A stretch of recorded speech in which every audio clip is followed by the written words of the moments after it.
Hello বন্ধুরা, আমি হলাম অগি। আমাদের চ্যানেলে প্রতিদিন নতুন নতুন ভিডিও দেখতে সাবস্ক্রাইব করে বেল আইকন বাজিয়ে দাও তাড়াতাড়ি।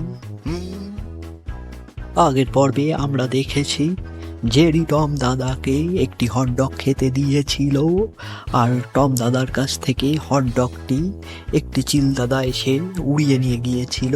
আজকের পর্বে আমরা দেখব টম দাদা কি উদ্ধার করতে পারবে তার খাবার। তবে চলো শুরু করা যাক।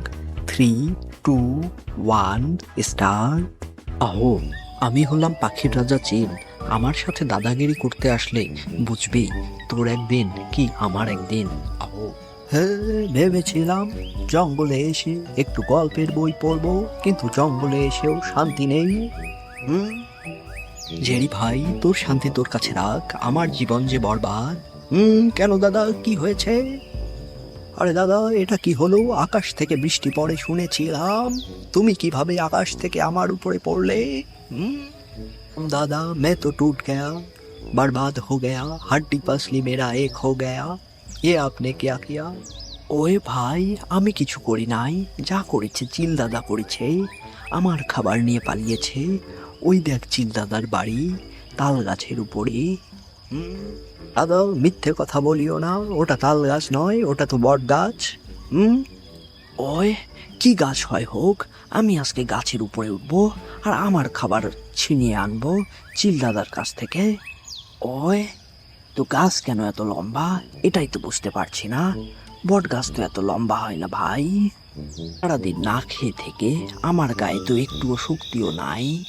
গাছের মুখ ডালে তো উঠে গেলাম, কিন্তু আমার খাবারটা তো খুঁজে পাচ্ছি না। আমার খাবার কোথায় গেল? আহো আহো আহো, চলো টম দাদার হাতের আঙুল খাবো। আহো।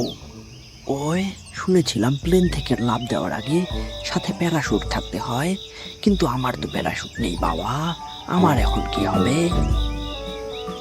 কি আর হবে, তোর ভবলীলা সাঙ্গ হবে। रेस्ट इन पीस बिल्ले, फिर मिलेंगे अगले एपिसोड में, तब तक के लिए गुड बाय।